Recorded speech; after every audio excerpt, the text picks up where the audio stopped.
ఈరోజు తమరి అధ్యక్షతన అత్యంత కీలకమైన ప్రకటన చేయాలని రాష్ట్ర ప్రభుత్వం భావిస్తున్నది.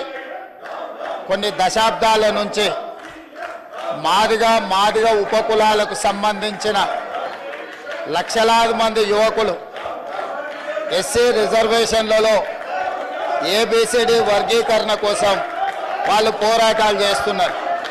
27 సంవత్సరాల నుంచి ఉమ్మడి రాష్ట్రంలో కానీ ప్రత్యేక తెలంగాణ రాష్ట్రంలో కానీ ఏబిసిడి వర్గీకరణ మీద మాదిగ ఉపకులాల యువకులు పోరాటాలు చేయడం జరిగింది. వారి పోరాటాల ఫలితం ఒకనాడు ఇదే శాసనసభలో మాదిగ ఉపకులాల వర్గీకరణ కోసం వాయిదా తీర్మానం ఇస్తే నాతో పాటు ఆనాటి శాసనసభ్యుడు సంపత్ కుమార్ను కూడా ఈ సభ నుంచి బహిష్కరించడం జరిగింది. గత ప్రభుత్వం ఏబిసిడి వర్గీకరణ మీద కేంద్రానికి ప్రధానమంత్రికి విజ్ఞప్తి చేయడానికి అఖిల పక్షాన్ని తీసుకెళ్తామని చెప్పి తీసుకుపోకుండా మాదిగ సోదరులను మోసం చేయడం జరిగింది.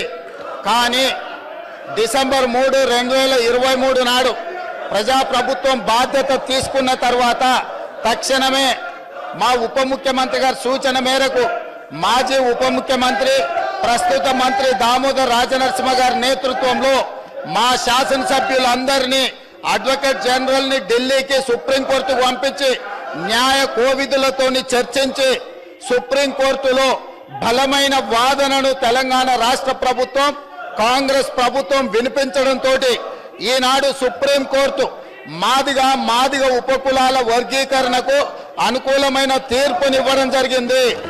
నేను మనస్ఫూర్తిగా సుప్రీంకోర్టు కాన్స్టిట్యూషనల్ బెంచ్కు రాజ్యాంగ ధర్మాసనానికి మనస్ఫూర్తిగా కృతజ్ఞతలు తెలియజేస్తున్నా.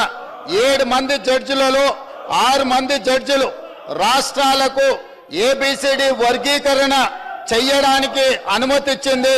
తెలంగాణ రాష్ట్ర ప్రభుత్వం తరఫున నేను స్పష్టమైన ప్రకటన చేస్తున్నా. దేశంలోనే అందరికంటే ముందు బాగానే నిలబడి తెలంగాణ రాష్ట్ర ప్రభుత్వం ఏబిసిడి వర్గీకరణ అమలు చేసే బాధ్యత మా మిత్రులు మా మంత్రివర్గ సహచరులు మేమందరం తీసుకుంటాం.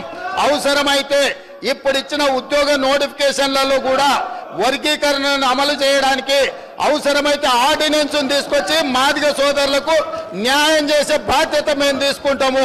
కాబట్టి ఈరోజు ఈ సభ అందరూ కూడా ఈ అంశం మీద ఏకాభిప్రాయానికి వచ్చి మాదిగ ఉపకులాల వర్గీకరణకు సంపూర్ణంగా సహకరించాల్సిందిగా రాష్ట్ర ప్రభుత్వం తరఫున నేను విజ్ఞప్తి చేస్తున్నా అధ్యక్ష.